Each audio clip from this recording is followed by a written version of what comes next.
Good morning. This is episode number 14 of the Zach Foust Show. Welcome in wherever you're listening from. And today we have a special honor of hosting a guest on the show.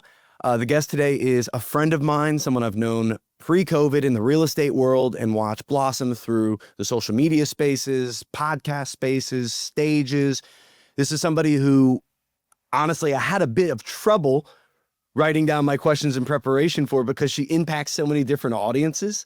She, just to get started, sells homes, as she says, since Jesus was born. She is the Michael Jordan of real estate and the most followed real estate agent that I can find on any platform. She also sells 1,000 homes. I don't know if she knows this, but according to Zillow, you just sold at the end of last year your 1,000th home as a real estate agent. That's incredible. And you were just featured within the last year on the School of Greatness podcast. So you speak to an audience of people looking to grow themselves as entrepreneurs. You clearly speak as a professional to people looking to buy, sell, invest in Atlanta. And you have an incredible agent-to-agent voice, speaking to other real estate professionals across the nation through the Tom Ferry Network, Lab Coats, Forbes, you name it. They got your name attached to it. But today we're going to talk to somebody completely different because we both agree on something that really struck a chord with me when we were on a live the other day, because you were in your front seat, similar place where I like to shoot my content, just riffing, just ranting about your frustration in this housing market. So Glennda, I'm going to hand the mic off to you to introduce yourself real quick and start off with that question of what just has you frustrated in this housing market today? I want stars and stripes, Zach. That was quite the intro. Thank you so much. I'm excited to be here with you. You know, it's interesting. Back in 2017, I did my first post from the Porsche. And it was because I was so frustrated with this inspector. And what I have found is, like, sometimes I just get so worked up and I need to get it out. And I want to be the voice for, like, our buyers, our sellers, our real estate community. And I'm in my car and I'm driving along and I'm just, I just want to just, like, punch somebody. And I'm just like, listen to me. Like, I'm telling you, this will help. And so what happened was I was worked up about the market. I was worked up for my sellers. I was worked up for my buyers, and I was worked up for us. And so, you know, the market right now is complicated. I don't think there's ever been a better word. There's so many layers of complexities. This is not just like, oh, wait, if we fix this, everything's going to be fine. There's just so many different areas that are just, I don't want to say broken, but I'll say suffering. And for first-time home buyers, they are getting the shit kicked out of them, up one side and down the other. There's just, can I say that word? Keep it real. Okay. I mean, there's just no other way to put it. I mean, whether it's interest rates or job security or lack of inventory or too many choices or condition, there's just so many layers of complexities for first-time home buyers especially, that I just want to go punch somebody in the face and get them to listen to me. Because if we don't do something, we're going to have a nation, a generation of renters. And that's my biggest concern. Amen. Hallelujah. I think we can bottom line the entire problem with what's going on right now into that is the future of everybody being renters. Yeah. Subscribers of some sort to monthly subscriptions all around the board, from home to auto to insurance, just a subscription nation. So what's the actual problem? You talk about the next time buyer, the first generation up next, Generation Z, being a nation of renters. Then who's winning? The investor? So sit down and grasp tightly. We've never seen a bigger gap than we have right now, because boomers are sitting on more real estate equity than any generation ever before. So think about that. So you've got one end of the spectrum, you've got boomers that have a shit ton of money in equity. And then you've got Generation Z that not only do they not have any equity, they don't even, like, I don't even know that there's a viable light at the end of the tunnel. Because the first-time homebuyer, they're not just dealing with high interest rates. They're not just dealing with job insecurity. They're dealing with competing against a hedge fund, private equity, an investor that's paying cash. They're dealing, especially here in Atlanta, like, oh, well, 30% of the homes in Atlanta were purchased by an investor. 30% of the entire market. If you look at first-time homebuyer houses, 60% of those were purchased by people who do not plan to live in them. What's the definition of price there for first-time homebuyer homes? Sit down. 0 to 500,000 is what the That's where the 60% number comes from, the 0 to 5? Oh. 0 to 500,000, 60% of those are being purchased by investors. Now, this is my biggest concern, is that number one, they're buying all of the houses. So Bobby and Susie, your everyday first-time homebuyer, they can't compete with that. They don't have a maintenance crew who can go in and fix everything up. So they'd have to ask for repairs. They don't have a pot of gold at the end of the rainbow. So they've got to get a loan. And the first-time homebuyer, our veteran, our teachers, our public safety, our nurses, like the everyday people you're exactly right. Our everyday buyer and seller, our everyday buyer is being sold a subscription life. It's just the honest to God truth. And you're like, well, Glennda, though, what's the answer for this? Surely it's not all terrible, horrible. There's no one shot. Like, it's not like that I can say, oh, well, Zach, let's talk about interest rates. And if we could just get the interest rates down, Bobby and yeah, if we can just get your credit score up, if you get that new promotion, I think you hit the nail on the head with that analogy of the light at the end of the tunnel seemingly just not being there. I've compared it to a maze. Like a maze, you try the different options, you're like, okay, no, that wouldn't work. Okay, well, what if we did this next? No, that ends there. And it's just like you try 6, 7, 12, 86 different directions.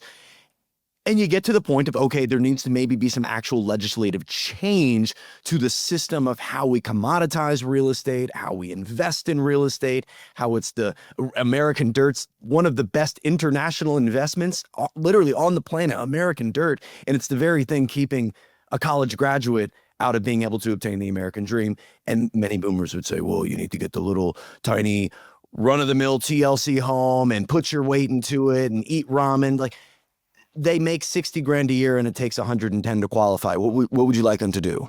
Yeah. Oh, wait, but really think about it. Like your insurance, and I'm not just talking about your homeowner's insurance. You think about it. Bobby and Susie come out of school. They need health insurance because after 26, they can't be on their parents, right? So they've not only got health insurance, car insurance. And these things are eating away at that $60,000. You did a video and you talked about childcare and all of these just these are like necessity. Yes, very normal. This is not like, oh, let me go buy a Rolex expense.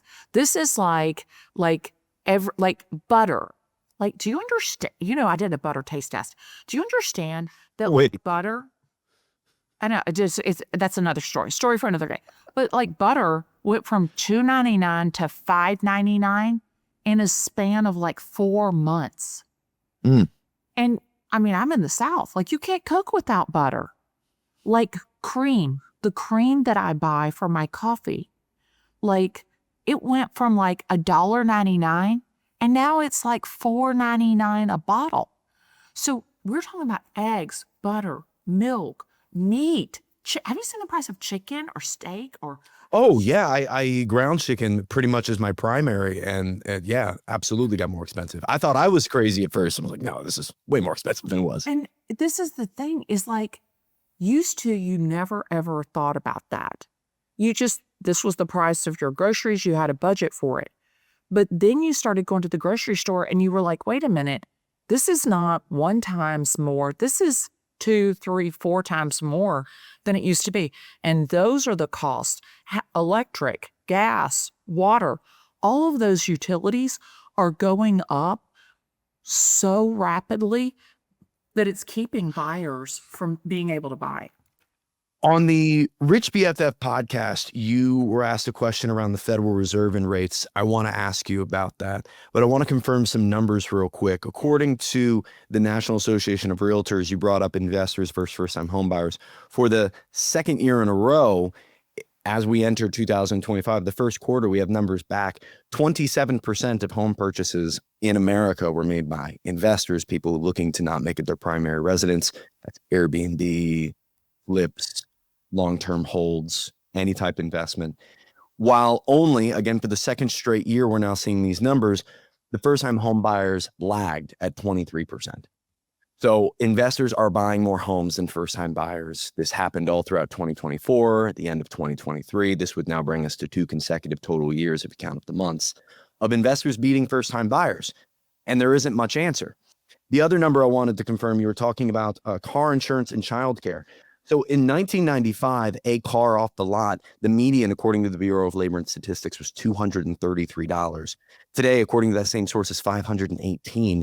Less insurance. That's not even counting the actual car insurance.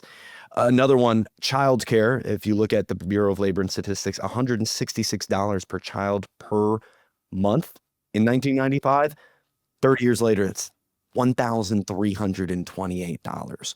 So my question to you around the Federal Reserve is, why is it that when you look at cumulative inflation, according to what they have received numbers-wise from the BLS, why is it when you look at it, you only see that since 2020, prices for core goods has gone up 36%? When we have people reporting utility bills that have doubled, car insurance and home insurance and health insurance premiums skyrocketing, home costs skyrocketing. Do we think the Fed and these bureaus are actually underreporting inflation? Yeah, like a zillion percent. I personally believe that. And this is the thing. And I had this conversation with an investor. So you do realize that once the insurance companies get you to pay X, they're never ever going to say, oh, Zach, by the way, you know what? Let's reduce your premium. Like, let's take it down a notch. Once they get you up, it's so rare that it would go back down. So that's the thing is like, now you're making these historical highs on goods and services, and they're not giving up their profit. Like, our insurance got canceled because Lucas had a wreck. And I'm like, why did you cancel me? I've been with you 35 years. And they're like, this is a for-profit business. You're no longer profitable. And I'm like, what the fuck? Seriously? I mean, that's the thing. I think that inflation is being underreported, number one. One other thing that you said, the National Association of Realtors number for investor purchases is across the entire real estate market, okay? I want to make sure you heard that. 27% is across the entire real estate market. First-time homebuyers typically are buying one segment of the market. So if the National Association of Realtors actually reported the number of first-time homebuyer houses, 0 to 500,000, that were being purchased by investors, that number would be a hell of a lot different than the 27%. And the Sun Belt is really getting hit the hardest. Alabama, Georgia, Tennessee, right here in my area is really getting hammered because people want to move here from the north and get warm. And also, you also got this other built-in renter that nobody's talking about, and that is the right sizer. Betty and Bob Boomer, they sold 123 Banana Street for $2 million that they paid $700,000 for 30, 40 years ago. They're selling that house, and now they don't want to be homeowners anymore. They're renting. So not only do you have the first-time home buyer that's getting the shit kicked out of them on the buy side, they're then losing to Bobby and Susie Boomer, who have great credit, tons of cash. They can pay the whole year up front. They're willing to pay a premium because it's monopoly money to them. Shit, they've got, 10 more years left? They can't spend all the money they've got to save their life. You're absolutely right. Especially when there are 13 to 16 steps that separate them from their living area to their bedroom. So many two-story homes getting sold. And especially over the next 5 to 10 years. And they're going to be buying the single family, small homes with the land that every first-time buyer wants, every millennial wants to get their hands on. Just to bring up another stat to back up something that you're saying. So the National Association of Realtors keeps a home affordability index. They keep two separately. And I think the distance between the two numbers verifies exactly what you're saying. What they do is they take the median income of a standard household and they measure it up against the median income required to qualify for the median home. So normal home, normal qualifications, normal income, they just measure it all together. 100 is a healthy score. That's perfectly balanced. And the composite affordability index right now for all buyers across the country is 100.6. It's bounced between 100.2 and 100.6. The first-time home buyer affordability, they take that median income in and the median income needed to qualify for the home. The median income of a first-time home buyer in America right now, according to them, is about $66,000 median household, so assuming a couple. From there, the home that they'd be qualifying for requires just $500 under $100,000 income to qualify for it. And that's how they get the index in total, and their index is 67.9. So the difference between the outlooks of, Sally and Susie selling their boomerific house, selling their retirement home that, now they want to get down where it's warmer. We see a very similar trend, by the way, with Delaware. People come here for the tax savings, get near the beach. I'm going to retire, get myself a little townhome off. All of our affordable housing goes to investors and relocators all the time.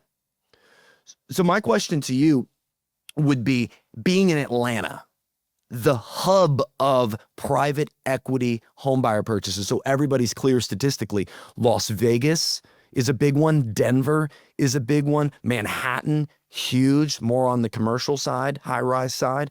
But Atlanta, also on the commercial and the residential side, gets eaten alive. The last report that I saw was that 4.4% of one out of 4 units that sells in Atlanta is selling to an investor of some sort. And like you said, updated numbers, it's closer to 60% when we're looking at affordable homes. What does Atlanta need to do to stop this?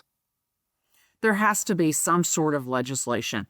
There has to be something that someone that comes in and says, so back in the olden days, and you may not remember this because this is years and years and years ago.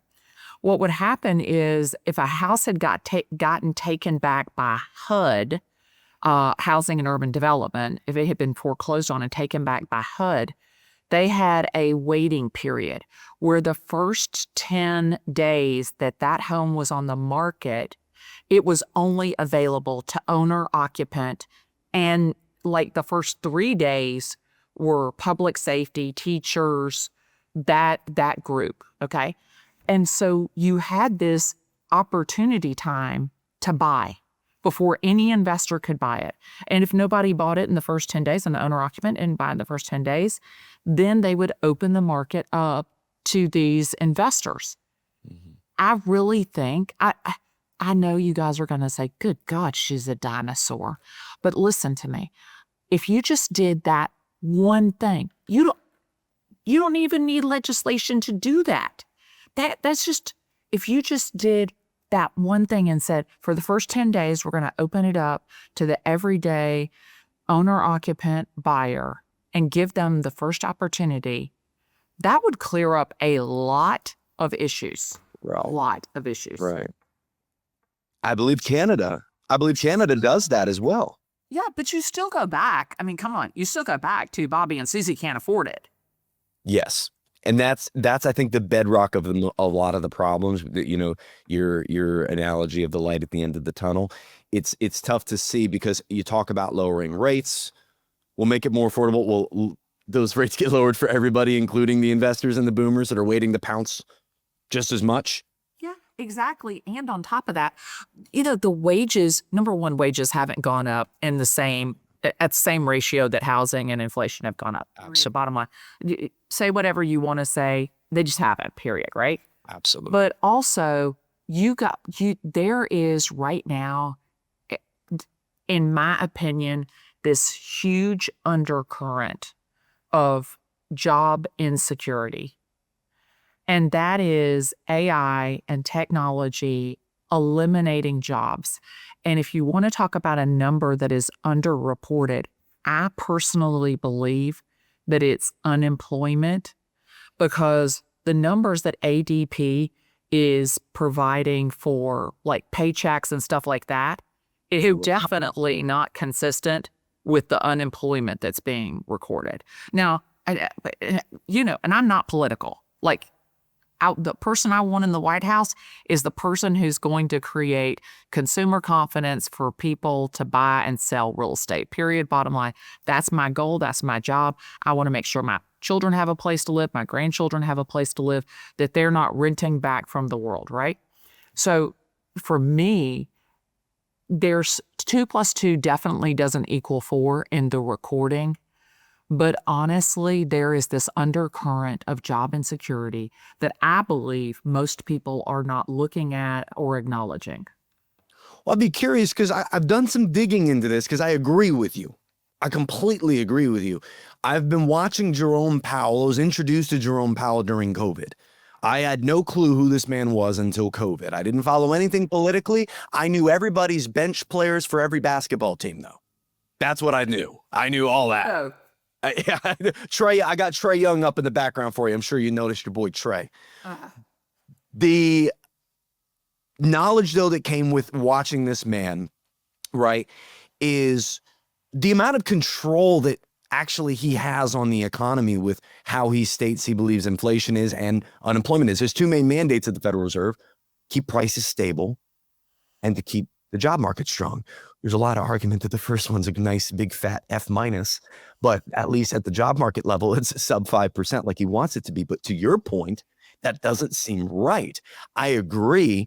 Over the past year and a half, I've got more curious of how they curate these numbers. The Bureau of Labor and Statistics, they're getting this number via surveys.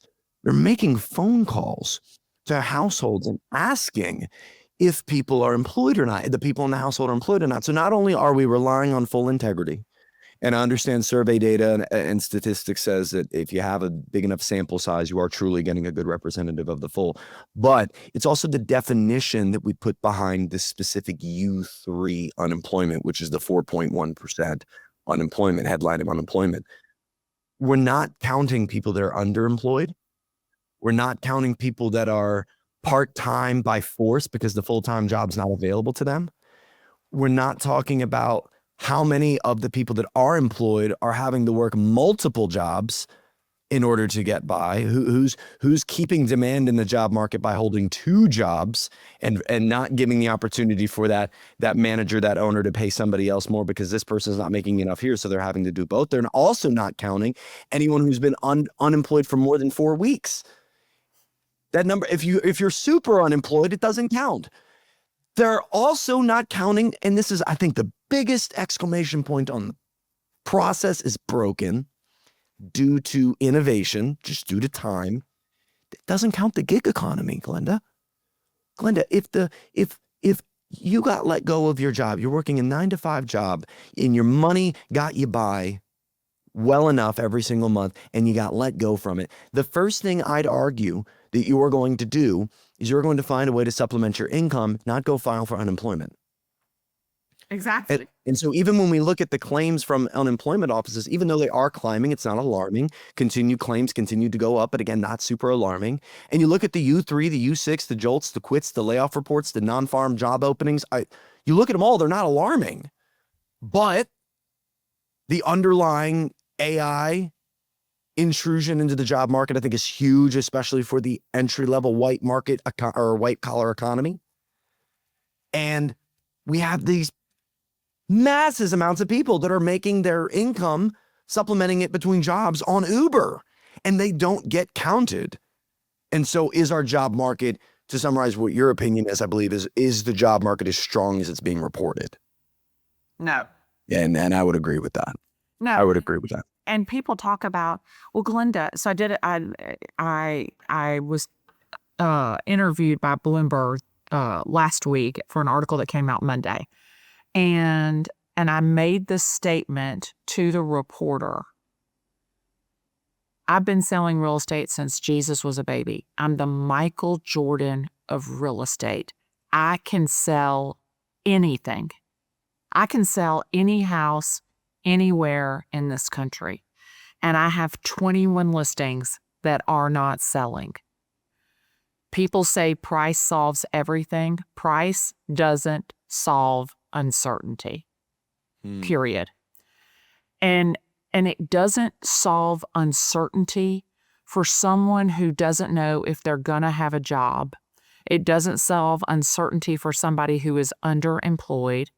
It doesn't solve uncertainty for someone whose income isn't rising at the same cost as the cost of living is rising. It doesn't change if they're going to be able to pay the price. Because you and I, we're both in real estate. We sell houses. You and I both know that their payment in 2025 is not going to be the same payment that they're going to have in 2026 and 2027. And when you've got homeowners insurance reports that it's going up anywhere from 6, 7, 8% to 10, 11, 12%. Of course, Bobby and Susie are scared to death and sitting on the fence. You've got 7.2 million buyers that have been through the pre-approval process with a lending institution in the United States that have not bought a house. Let me say that a little bit louder for the people in the back. You've got 7.2 million people who have been through the approval process to buy a house who aren't buying. And you think that there's not some people that are scared shitless? Absolutely there are. What's the explanation? What? You'd rather live in the back of your car? You'd rather live in your parents' basement? So you'd rather live in an apartment than buy a house? You've already been approved. You already know you can buy it and you're not buying it. Why? Because you're not certain what tomorrow holds. Period. Bottom line. And between the ones that are, and just to be clear on that stat, those are people that are financially pre-approved. Pre-approved. The affordability situation no longer an issue. Right. I wonder with that number, you think combination of people that are probably scared of the price point, they didn't think the mortgage would be that high. Different fears would be, like you said, fears of home insurance, property taxes going up. Do you think also the fear of just the markets, stock market, bond market, kind of all feel a little weird? Dollar index feels a little weird. Every money factor is blurry. So whatever you look at, if you look at the stock market, if you look at the bond market, if you look at the housing market, any market that is money dependent feels blurry. I'll tell you about the farmer's market. There were some pretzels I used to get for $1.50 and now they're $4. They take card now. It's not just cash. That's nice, but what's going on? There's inflation everywhere. Everything is blurry. And then, I mean, it's the truth. It's the honest to God truth. Wait, what you're saying to put stats to the verbiage, what you're saying is there's blurriness, there's lack of foresight that we can see in any of these markets because there's a lot of unforeseen connections and anchoring. So for example, for like anchoring's sake, the 10-year treasury yield anchors to the Fed rate normally pretty consistently. for the last 40 years. We look at the Fed rate, we look at the 10-year Treasury bond, they move with each other, and we know we get the 30-year mortgage rate from that bond. But in September through December, when we had 3 cuts for a full point, the first cut was a full half basis, or a full 50 is 50, right? Not half. Yeah, 0.5%, 50 basis. I always get that wrong. A whole 100 basis points off, and the 30-year went up. Yeah. But it's not just a lack of foresight. I think that it's also a lack of transparency or perception of transparency. Oh, yeah. So what you're saying is the lack of transparency on the side of not only government, just everything is leading investors to be more wary, and that's what's causing issues in like the bond market, stock markets. Yes, and then we haven't even talked about the layer of fantasy football that sellers are playing. I mean, we haven't even talked about seller expectation of pricing. Yeah. I mean, you wanna like literally throw, what do you call that thing? An M80, a mailbox bomb, whatever you call that bomb. What?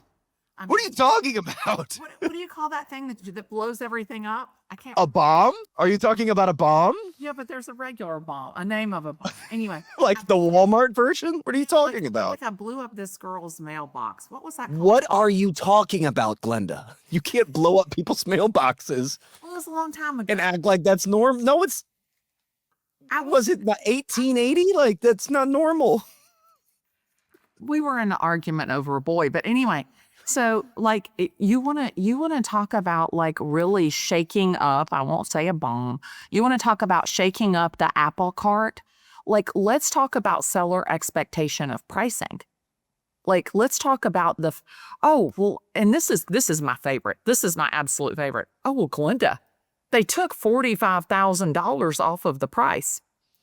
Technically, they didn't take $45,000 off the price because they didn't have anybody willing to buy it at the list price. So if I priced a Yugo, you don't even know what a Yugo is. If I priced a Yugo at $100,000, if I marked it down to $5,000, I didn't take $95,000 off the price. The shit wasn't worth nothing but my $5,000 to start with. Yes, ma'am. That's where people are like, that's my absolute favorite thing.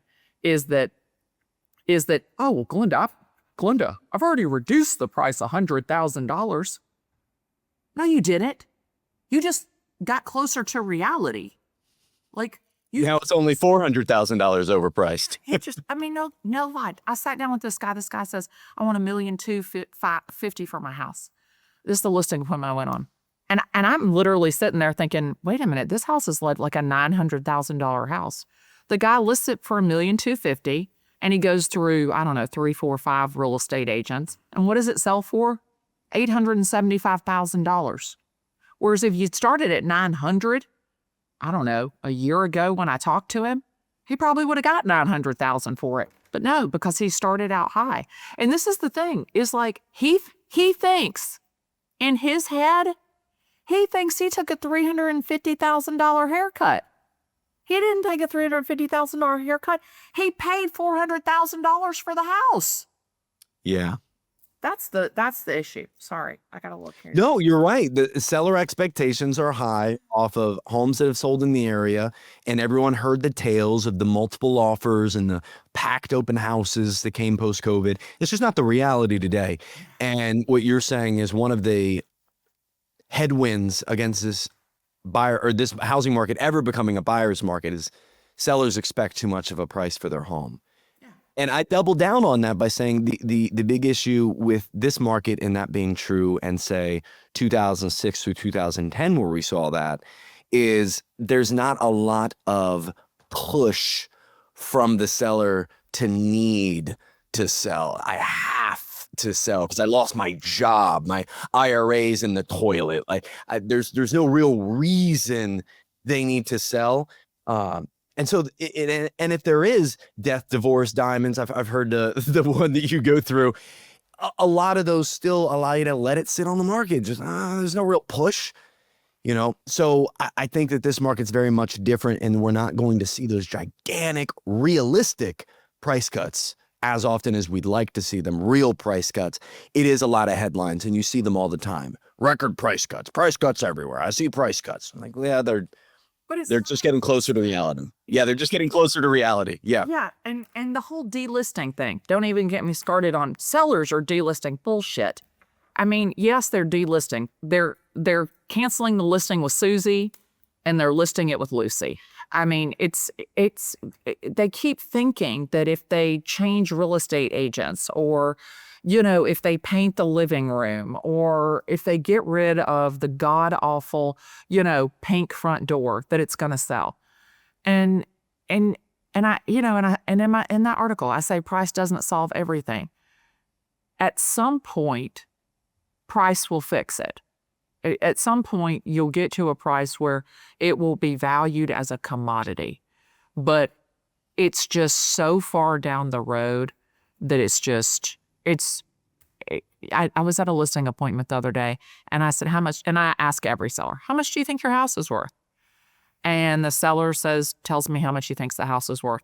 And I literally looked at him and I'm like, you're joking, right?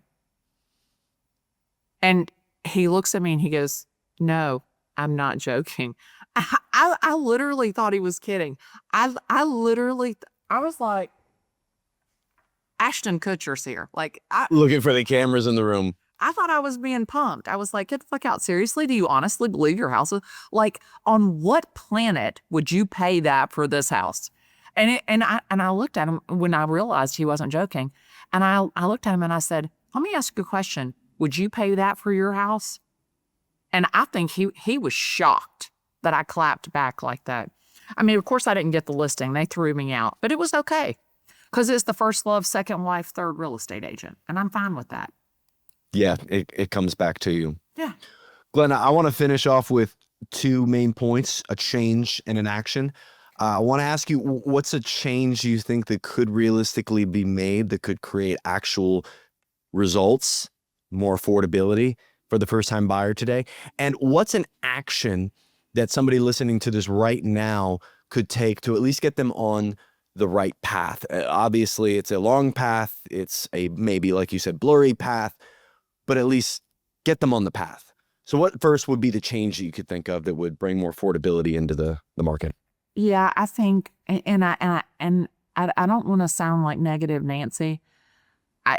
The best thing that could happen is really that we could have some government intervention to help our first-time home buyers, our affordability problem. My biggest concern is the people that we send to fight for our freedom, to fight for our country, to keep us safe, our public safety, our veterans, our nurses, our teachers, those people who literally are the fiber of our country, is that they are being just decimated by cost of living and affordability, and real estate generates it doesn't just give you a place to live, it gives you pride of home ownership, and it also helps you build generational wealth. And I really would love to see our government intervene and get involved to stop private equity and hedge funds and Wall Street buy up Main Street to rent it back to us. Number one. Number two, I would love for the youngest people in our country to understand financial literacy. They don't understand. They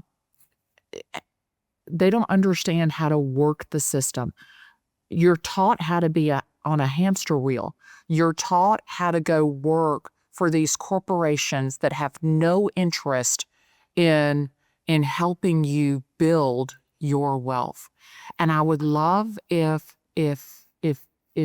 our schools and our colleges taught financial literacy and how to invest in real estate. Like, I just want you to go buy a 2-bedroom, 2-bath something. I want you to watch a YouTube video about how to fix it up. And I want you to live in it for 2 years and get a roommate. And then I want you to rinse and repeat. And if you will do 5 of those before you turn 35, I promise you, you will never have to work another day in your life. If you will live below your means, if you will buy in neighborhoods that are being, revitalized, there's lots of incentive to buy in revitalization areas. And if you have that opportunity, I would love to see you do that. That's kind of my thought. For someone that listens to that and thinks I think there's 2 groups of people that hear that. One group of people that take that and hear that and say, okay, I'm going to do that. That's I have means, I have income, I have a little bit of wealth, maybe it's family help, my husband, my wife, something that seems okay. I have the money. I don't know what to do with it. That's my path. I feel that there's another group that'll hear that and think, well, I don't have the income to support that. I'm barely getting by. I really just, as a young man, young woman, I'm trying to just figure out in this hazy job market of really not knowing what's even going to be a job in 5 years, what's going to be a real career available that I can do 20 years in. Is that still a realistic outlook? Where do I start getting financially literate if I'm that person? Bob, listen to me. Listen to me, Bob. You're not going to be able to buy your dream home at 27 years old. I don't think there's many 27-year-olds named Bob these days, Glennda. I don't think there are. I think we're speaking to a very minor demographic there. Okay, Devin at 27. Maybe. At Sure. 20. What's his name? I don't even know what the fuck his name is. But whoever he is, Mr. 27-year-old, you're not going to be able to buy your dream home today. I want you to listen to me. I want you to listen to me right now. I want you to go buy the biggest piece of shit you can find. I want you to go buy a piece of shit house. But what if I don't qualify for even the biggest piece of shit? How do I get started in learning money? Listen to me right now. Every single penny that you make, I want you to take 50% of every penny you make. Don't be out here in the streets chasing some girl. Don't be out here in the streets buying some $8, $10 drink. Literally, I want you to take 2 years of your life. If you will give me 2 years of your life and save 50% of every single thing that you make, I promise you, if you would do that for 2 years, I could make you a millionaire in 10. Period. I could do that. You want me to tell you how I can do that? Because number one, you would save enough money to get a down payment on a house. If you would agree to live with a roommate, I guarantee you that I could get you enough money to qualify for a house. If you would watch a damn YouTube video and figure out how to put up some backsplash, I could get you out of that house and into your next house. If you would listen to me for 2 years, if you would spend 2 hours a week with me for 2 years, I could make you a millionaire in 10. And I give that challenge to anybody and everybody listening to this podcast. I promise you that. And I bet you between the two of us, if you took 2 hours of your week, if I took 2 hours of my week and we literally did a workshop about how to be a millionaire in 10 years by listening to Zach and Glennda for 2, I guarantee you we would change somebody's life. And we probably changed 10 somebody's life. There you go. Challenge. Gauntlet throw and... I think Bob really received that message. I think Bob really receives that. I'm sitting here thinking like the guy in my romance novel this week that I'm in love with is Grant. Grant's a good name. What do you think about Grant? Now, see, if you just said Grant, I might have said okay, but since you gave that intro, now it's kind of icky. Now it's different. Let's stick back. I like Bob now again. Grant made me like Bob. So Bob, again, I'm going to just play devil's advocate. Yeah. Because I think you're right. I think there's way too much consumerism in our world. I think there's especially Gen Z, I think millennial got like a nice half and half. Gen Z is being marketed to every waking hour of their life.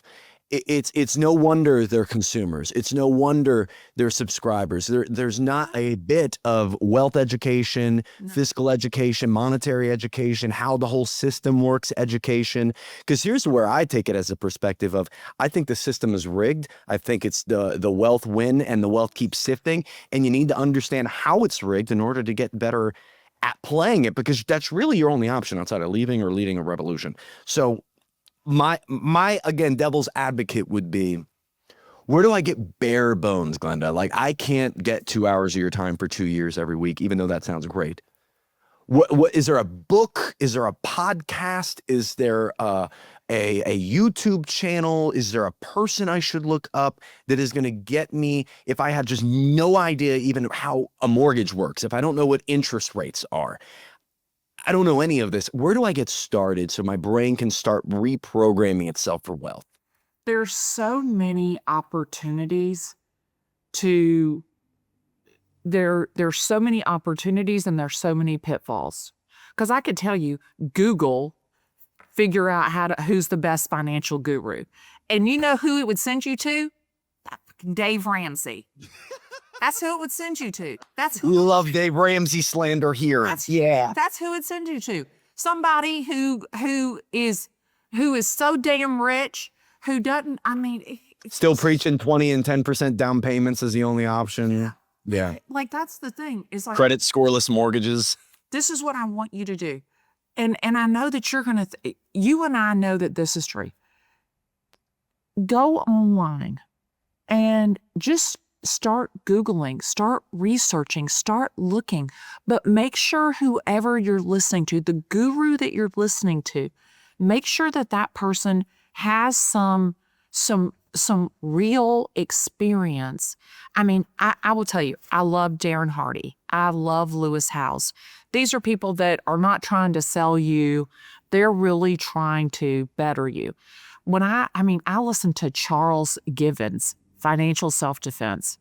I listen to Tony Robbins. You've got to figure it out. But this is what I'm telling you, is you take that 27-year-old single guy, and he goes and he buys a piece of shit house, and he does a renovation video on that house. You want to talk about somebody who can literally turn their life around on a dime? That person can do it. Because look at the influencers who on home renovation. I follow this girl, East Coast DIY, that I love. Her husband got deployed. She started fixing up the house, and now she's making $1 zillion fixing up houses and going in and doing the stuff herself. So there's lots of opportunities. I just want you to think outside the box, and I don't want you to get taken by some scoundrel who tells you that you can. I think Bob hears that as well, because a recent report came out that 48% between TikTok, YouTube, and Twitch, 48% of Gen Z surveyed on what they want their career to be and want to be content creators of some sort. So I don't think that hits deaf ears. I think everyone understands the reach and opportunity that can come with content. You and I know it very well, because we were on TikTok damn near the beginning of it. As soon as it kind of switched over from Musical.ly. You think about it. If some 58-year-old woman in Atlanta, Georgia, can create a following of over 1 million and over 1 billion views and a 6-figure side hustle talking about real estate on TikTok, you, my friend, can do that too. Come on. And I feel like I owe you. I feel like I owe you a damn referral fee, because I sat in a room with people that were better than me. I watched a video that you posted on TikTok that had 43,000 views. And I can tell you what I had on when I looked at Sergio, and I said to Sergio, I said, if that guy can do TikTok, I can do TikTok. And I came back to Atlanta, Georgia, and you inspired me. You lit a fire underneath me, and you literally reminded me that, hey, there's more ways than one to skin a cat. You need to embrace technology. You need to embrace video, and you need to do something different than everybody else is doing, because this real estate market is not going to be able to carry you through the next 20 years doing what you've been doing. That's so awesome. I love that reminder. I oftentimes forget, but I love that reminder. It's an honor to be in your bloodline of content, or whatever, the referral network of content. You're the inspiration of my content. You are the founder of my content. You really inspired me that moment. And every time I make a video. Every time I watch one of my videos, I think about you. Honestly, you are such a special person to me. And I love everything that you're doing. I love the fact that you won't be quiet. You will not be quiet. And I think, and you don't realize it, but that is your superpower, is your thirst, your curiosity for knowledge, and the mere fact that you refuse to be quiet. And I just hope and pray, like if it, you speak to your audience and they listen, and you are helping one person at a time become a homeowner, build generational wealth through real estate, and you are pulling back the curtain on what you help me understand. So I think you're amazing. Glennda, you're amazing. Thank you for the kind words. I'm going to let you go. We're a little over time. Appreciate you so much. If you want to get connected with Glennda, let them know where to follow you. Hashtag Google Glennda on your platform of choice. Just put GLENNDA into ChatGPT or Google, and you'll find me. Glennda with 2 N's. Not hard to find there in Atlanta, Georgia. Glennda, thank you so much. We're going to end it on our side. Appreciate you much, and we'll have you on again maybe a couple months, see what's going on. See ya.